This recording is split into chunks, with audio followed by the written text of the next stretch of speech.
এজন্য আল্লাহ বললেন, বান্দা বিয়ে করবা, স্বামী স্ত্রী মধুর সম্পর্ক আদান প্রদান করবা, করার পরে আমি আল্লাহর কাছে চাওয়ার দরকার আছে না নাই? সব সময় আল্লাহর কাছে চাইবেন। ইদা সালতা ফাসআলিল্লাহ, যখন আমরা কিছু চাইবো কার কাছে চাইবো? আল্লাহর কাছে চাইবো। ওয়াইদা সানতা ফাস্তাইদ বিল্লাহ, আর আল্লাহর কাছে যদি চাওয়ার মতো চাইতে পারেন আল্লাহ তাআলা দিতে বিন্দু মাত্র দেরি করেন না। আল্লাহর কাছে চাওয়ার জন্য কিছু মাধ্যম আছে, কথা বলে না, কিছু মাধ্যম আছে।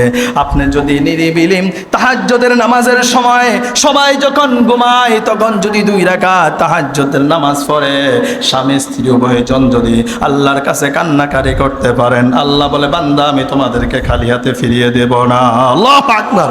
কিন্তু আমরা আল্লাহর কাছে চাই না, আমরা জায়গায় কুজাগায় যাই, আওয়াজ করে বলুন ঠিক না ব্যাঠিক? কথা বলে না, তাবিজের জন্য যাই, তামিমার জন্য যাই, আমরা এখানে যাই সেখানে যাই, যেই আল্লাহ সন্তান দিবে তার কাছে যাই না। অর্থাৎ আমরা প্রধানমন্ত্রীর কাছে না গিয়ে চেয়ারম্যানের কাছে যাই, কমিশনের কাছে যাই, কথা বলে না। এখন চেয়ারম্যান মঞ্জুর করবেন কোথায় থেকে? প্রধানমন্ত্রী থেকে। তাহলে আমাদের প্রধানমন্ত্রীকে, কথা বলে না, সন্তান দেওয়ার প্রধানমন্ত্রী, সন্তান দেওয়ার মালিককে আল্লাহ। এই জন্য আল্লাহর কাছে, সরাসরি আল্লাহর কাছে চাইতে হবে। ফের হাজিরিন, আপনি উসিলা দিয়ে চাইতে পারেন, উসিলা দিয়ে চাইতে পারেন। আল্লাহ আপনার এই দুনিয়াতে, এই পৃথিবীতে যত মুখলেস মকবুল বান্দাবন্দি আছে, অলি আউলিয়া আছে, আপনার পছন্দের যারা ইবাদত করতে করতে আপনার কাছে পছন্দনীয় হয়ে গিয়েছে, তাদেরকে উসিলা করে আমাদের দোয়াটা কবুল করেন। জোরে বলুন ঠিক না ব্যাঠিক? চাইবো কার কাছে? আল্লাহর কাছে। উসিলা দিয়ে চাইতে পারেন, কোনো সমস্যা নাই, কিন্তু আল্লাহ ছাড়া অন্য কারো কাছে চাওয়া যাবে ফের হাজির। So the decision is yours, সিদ্ধান্ত আপনার। আপনি কার কাছে চাইবেন? আপনি কি আল্লাহর কাছে চাইবেন না অন্য কারো কাছে চাইবেন? আপনি যদি আল্লাহর কাছে চান তাহলে আপনি মুত্তাকিম, আপনি মুমিন। আর আল্লাহর কাছে না চাইছে যদি অন্য কারো কাছে আপনি চান, হাত পাতান, তাহলে আপনি মুমিন নয়, আপনি মুত্তাকি না, আপনি মুশরিক। জোরে বলুন ঠিক না ব্যাঠিক? আপনি কি মুশরিক? আর ইন্না শিরকা লাযুলমুন আযীম, আল্লাহ তাআলা মুশরিককে কঠিন কালেও ক্ষমা করবেন না। ঠিক না ব্যাঠিক? Change your mind to change your life, your life will be change. আপনি মাইন্ডসেটটা পরিবর্তন করেন, আপনার জীবনটাকে পরিবর্তন করে দিবে একজন, তিনি কে? কথা বলে না, তিনি কে? এজন্য অনেকে আছে বিয়ে করছি, 4-5 বছর হয়ে গেছে, 10 বছর হয়ে গেছে, আল্লাহ সন্তান দেয় না। কথা বলে না, আছে না নাই? আপনি হতাশ, আপনি হতাশ, আল্লাহর থেকে আপনার বিশ্বাস আস্তে আস্তে করে কমে যাচ্ছে, এমন আছে না নাই? কিন্তু আল্লাহর খলিল, যিনাকে আল্লাহ তাআলা খলিল বলেছেন, ইব্রাহিম ও খলিলুল্লাহ, 1 বছর 2 বছর নয়, 5 বছর নয়, 10 বছর নয়, 86 বছর আল্লাহর কাছে কান্নাকাটি করেছেন, আল্লাহর কাছে দোয়া করেছেন। আল্লাহর নবীর এমন কোনো গুনাহও ছিল না, নবীদের কোনো গুনাহ নাই, নবীরা হচ্ছে মাসুম। এরপরেও আল্লাহ তাআলা ইব্রাহিম খলিলুল্লাহকে কেন 86 বছর সন্তান দেয় নাই? কারণ আল্লাহ তাআলার পক্ষ থেকে ছিল এটা কঠিন পরীক্ষা। জোরে বলুন ঠিক না ব্যাটি? বান্দা, যদি তোমাদের সন্তান যাদের লাগবে তারা দোয়া করো। আমার খলিল যেই দোয়াটা আমার কাছে 86 বছর করেছিল, এই দোয়াটা বলো। আর ইব্রাহিম আলাইহিস সালাম এই দোয়া বলতেন, রব্বি হাবলি মিনাস সালিহিন, যার অর্থ হলো, আল্লাহ আমাকে একজন নেককার পুত্র সন্তান দাও। আল্লাহু আকবার। একটা নেককার পুত্র সন্তান দান করো। এইভাবে 1 বছর 2 বছর নয়, 86 বছর কি করলেন? আল্লাহর কাছে দোয়া করলেন, কান্নাকাটি করলেন। 86 বছর পরে আল্লাহ তাআলা সুসংবাদ দিচ্ছেন। আল্লাহ তাআলা বলছেন, ফাবাশশারনাহু বিগুলামিন হালিম, আমি আমার গোলাম ইব্রাহিম খলিলকে সুসংবাদ দিয়ে দিলাম। আল্লাহু আকবার। আর এমন একজন সন্তান দিলেন, সেই সন্তান নবী। জোরে বলুন ঠিক না ব্যাঠিক? নাম কি? ইসমাইল আলাইহিস সালাম। নাম কি? ইসমাইল আলাইহিস সালাম। ফের হাজিরিন, যেমন বাবা তেমন তার সন্তান।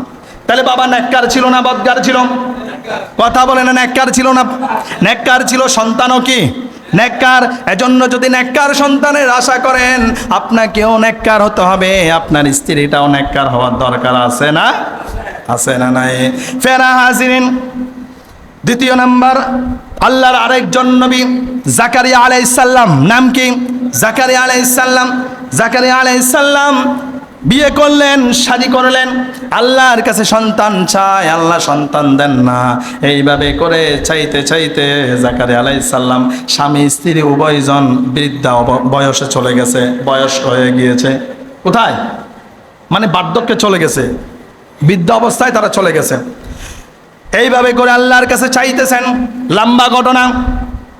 আল্লাহ তাআলার কাছে যখন একটা উসিলা দিয়ে চাইলেন, কি ঈসা ইবনে মারইয়াম অর্থাৎ মরিয়ম আলাইহিস সালামের কক্ষে গিয়ে যখন আল্লাহর কাছে চাইলেন, আর তিনি যে দোয়াটা করলেন আল্লাহ তাআলা নোট করে দিলেন, ওয়া যাকারিয়া ইয নাদা রাব্বাহু রব্বি লা তাযারনি ফারদাও ওয়া আনতা খায়রুল ওয়ারিসিন। আওয়াজ করে বলুন আল্লাহু আকবার।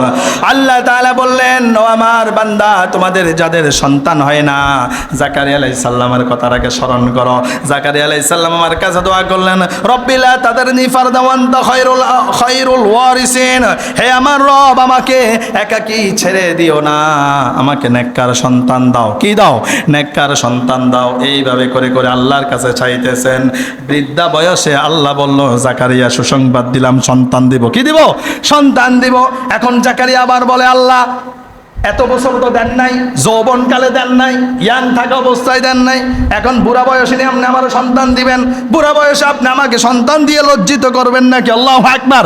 এটা হচ্ছে আল্লাহ তার নবীদের সাথে কথোপকথন। আওয়াজ করে বলেন আল্লাহু আকবার। জাকারিয়া আলাইহিস সালাম কি বলে, আল্লাহ জোয়ান বয়সে সন্তান দিলেন না, এত কান্নাকাটি করলাম, এত দোয়া করলাম, দিলেন না।